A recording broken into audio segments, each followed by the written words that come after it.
নমস্কাৰ ছাৰ। নমস্কাৰ, ছাৰ কি নাম আপোনাৰ? মোৰ নাম ইন্দ্ৰেশ্বৰ মাহাতো। ছাৰ আপুনি ক'ৰ পৰা আহিছে?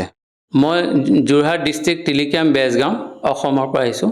বৰ্তমান আপুনি সন্ত ৰামপাল গুৰুমাজৰ পৰা নাম দীক্ষা লোৱাৰ পিছত কেনেধৰণৰ লাভ পাইছে?